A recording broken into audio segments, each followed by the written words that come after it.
Eu digo que na gestão das emoções, a gente fica muito aí pautado na expectativa que a gente faz e nas idealizações. E aí a gente se frustra. E quem tem mais dificuldade com a gestão da emoção é a hora que ou explode, por quê? Eu posso ter um problema na minha gestão da emoção e explodir. Ficar hostil, ficar agressivo, você deve conhecer um monte de gente assim. Tem gente que a hora que está no ápice da falta da gestão da emoção, ela encolhe, fica passiva, nem parece mais a mesma pessoa. Tem gente que fica desorganizada. Ela é organizada, ela se desorganiza. Cada um aparece com um perfil novo no momento da crise, em que a gestão da emoção está ali descompensada. Como é que é o seu perfil na hora que a tua não aconteceu? O que acontece com você quando você se frustra, quando você é cobrada? Como é que fica para você essa questão?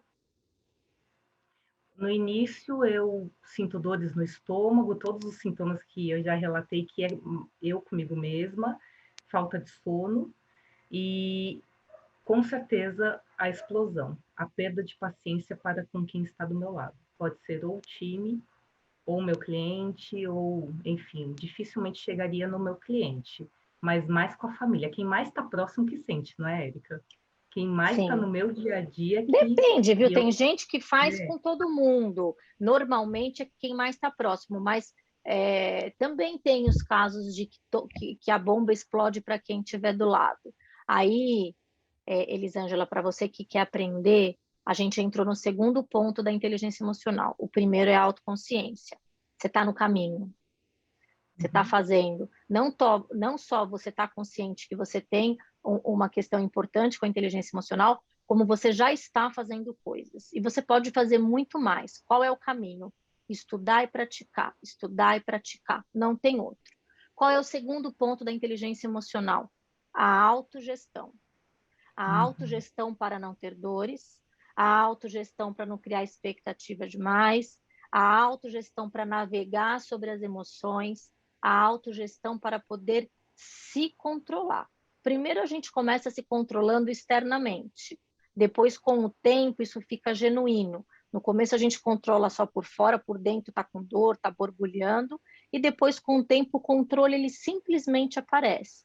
Ele aparece quando a gente diminui o ego, e é um ego mais da psicologia, não é o ego do senso comum, daquele, você está se achando, não, é o ego do apego, ou da carência, ou da raiva, são, né, desses sentimentos que vêm para defender a gente. Então, quando a gente consegue entender, essa bronca não foi para mim, eu não preciso levar para o pessoal, eu posso ser um pouco mais profissional aqui, como é que eu gostaria que agisse se fosse o contrário? Deixa eu pensar no meu eu do futuro. Como é que vai estar o meu eu do futuro depois que eu explodir? Vai estar com culpa. Todo mundo que fica com culpa depois fica com medo, porque a culpa é uma sensação. O sentimento que está do lado da culpa é o medo. E o medo dispara gatilhos ansiosos, né? O medo dispara palpitação, insônia, porque ele joga adrenalina, noradrenalina, às vezes ele joga até cortisol. E é isso que está fazendo mal para você fisicamente.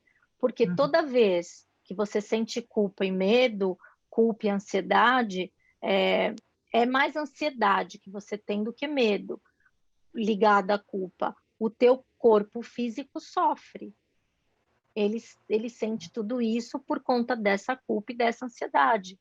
Porque quando você explode, depois você sente o quê depois que você explode?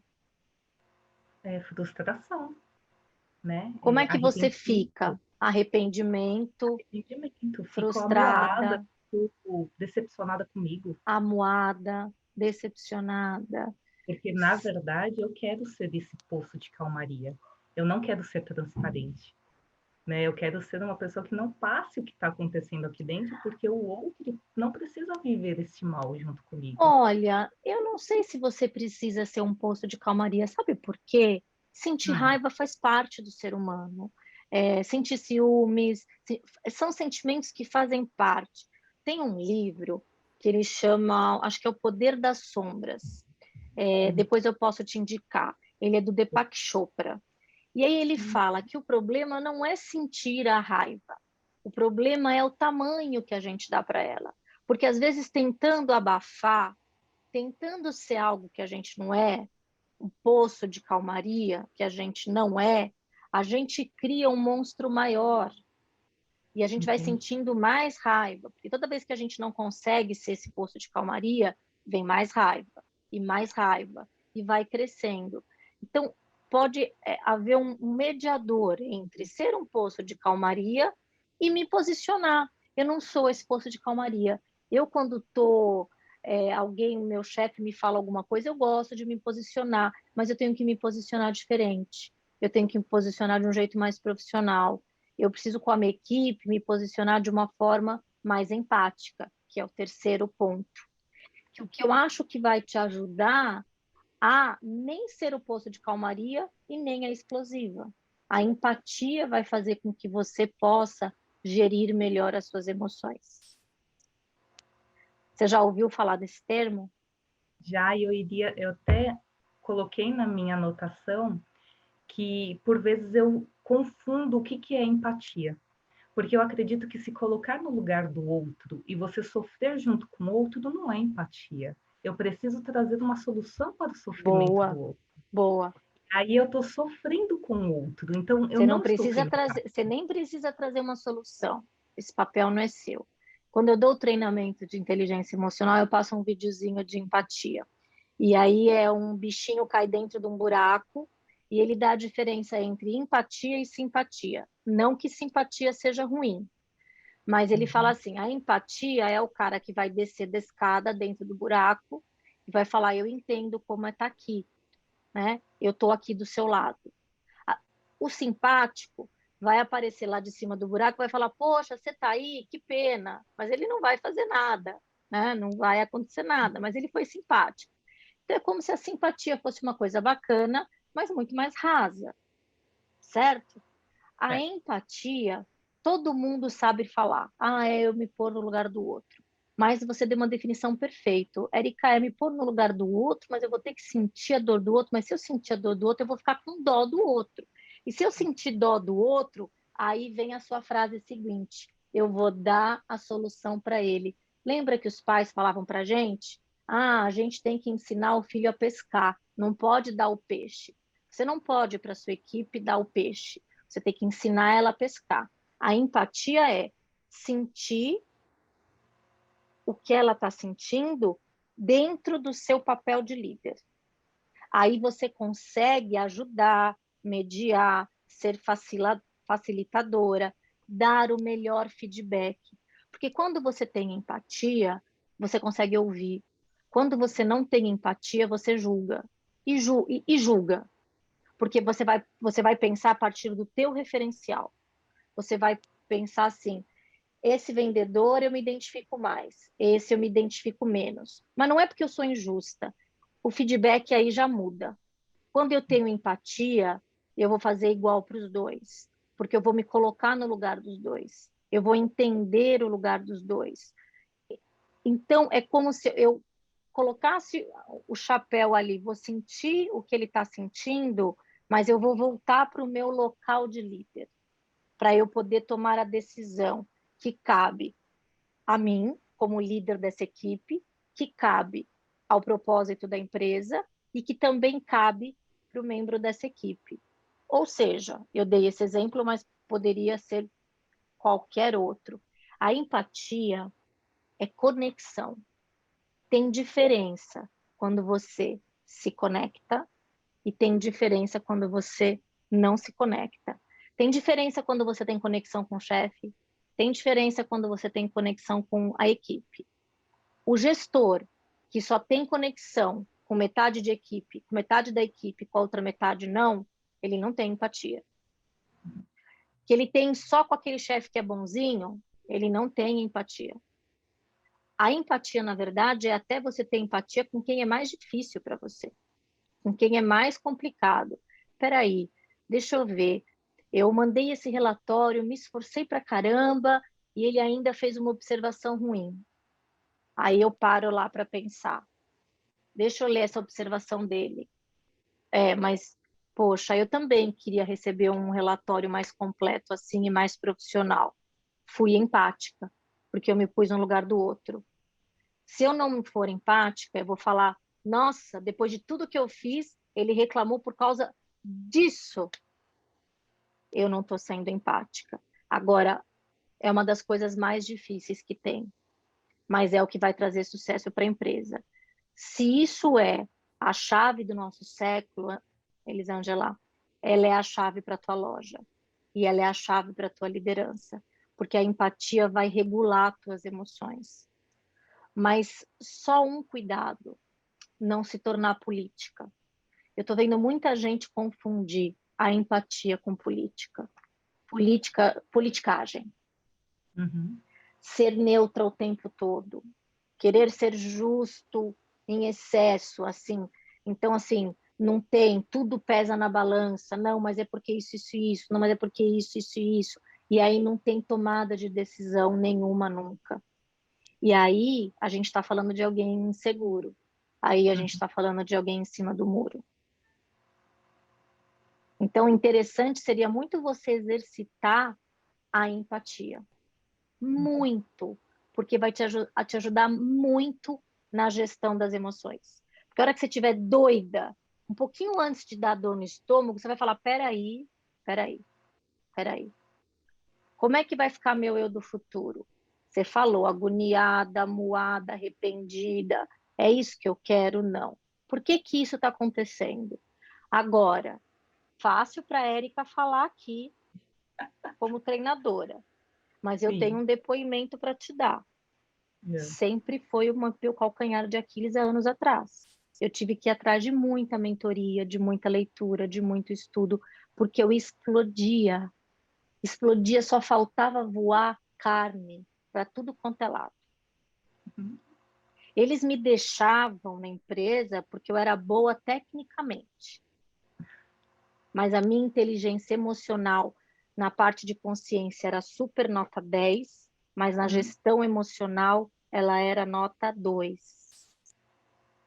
E o estudo e o exercício, o estudo, o exercício, o estudo, o exercício, o estudo, o exercício, é que vão fazendo com que você vá se aprimorando. E isso é muito importante. Não tem outro caminho. Érica, mas tem outro caminho? Se eu ler tudo, se você ler tudo sobre empatia, você vai saber a teoria, mas você não vai saber praticar. Uhum. Sim, eu já tinha até. Nem todos os vendedores e líderes são os que a gente escolheu para a vida, não é? Vêm por vezes diferentes. E eu já escutei falar algo que eu gostei muito, que são com essas pessoas que a gente aprende mais. Então, essa consciência nós temos, porque ela vai te desafiar, ela vai apertar ali o seu machucado, né? Vai cutucar, vai te Isso. tirar da zona de conforto, vai te desafiar na fala, vai te desafiar a saber mais, a ser uma melhor líder. Agora, você colocar em prática todos os dias é um desafio realmente para você não se abalar psicologicamente nem emocionalmente. Mas eu também acho que esse seu direcionamento é o que vai me levar a ter sucesso cada vez mais. Nessa loja nova, que vai te gerar tantas cobranças, Vai, muitas alegrias e muito estresse.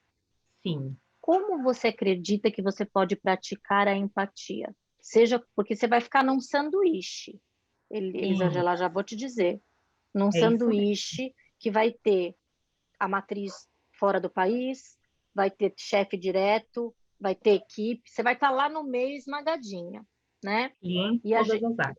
e a Elisângela tem aí esse ponto de melhoria com a gestão das emoções e com a empatia, porque se você tivesse empatia, você tinha uma melhor gestão da emoção. Sim. Como você acha que você pode praticar desde o início para que você tenha mais sucesso, para que você possa ter mais resultados e até trabalhar menos, através da empatia e da gestão da emoção, porque a empatia vai puxar uma melhor gestão da emoção. Será, Érica, que realmente com o treino, agora que você está abrindo a minha consciência, falando o que é a base dessa inteligência emocional, que é a empatia, eu ir buscar mais sobre empatia e colocá-la em prática. Então, por exemplo, se eu já souber como eu posso agir da próxima vez, se eu já souber quais são os passos que talvez eu possa agir com essas cobranças que vierem, por exemplo, aumentando ainda mais a minha meditação, quando eu ver que eu estou no limite, indo lá e respirar um pouquinho para voltar, e também me posicionando, mas agora sem raiva, sem nervoso, mas sim só o meu posicionamento diante da situação, você acredita que é um bom caminho? É um bom caminho, e eu gostei muito do caminho de você já sabe aonde você erra. Você sabe que a falta de empatia e principalmente a falta da autogestão emocional acontece na hora da crise, porque fora da crise a gente é uma beleza, a gente manda super bem. Então você já sabe o que acontece, é o sair, Uhum, não é o fugir. Se tiver que resolver, vai resolver da maneira que der e paciência. É o sair, é o respirar. Quem não tem gestão emocional nem quer sair, quer mais é ficar para brigar, quer mais é uhum, ficar para se posicionar. uhum, Porque também tem uma questão com o poder, que às vezes é inconsciente. A gente imagina que estando ali, defendendo, às vezes brigando, a gente mostra poder para a equipe, mas um poder assim, de ó, eu estou aqui com vocês, de que quando a gente não é que peita um chefe, mas que a gente se coloca de um jeito mais rude, a gente está mostrando, e isso é ao contrário, porque por detrás disso tem uma sombra muito grande de insegurança. Então, quanto melhor a gente se coloca, quanto melhor a gente diz numa hora de uma crise, eu entendo, mas eu quero me posicionar. E a primeira palavra eu entendo já baixa a ansiedade do outro. Quanto mais perfeito. você agir na hora da crise, respirando, saindo da situação, tendo a visão de líder, depois tentando resolver fora da emoção, melhor. Você vai ter muito mais. Aí você, na primeira vez, você vai chorar de emoção. Porque você vai falar assim, era só eu ter feito isso todas as vezes.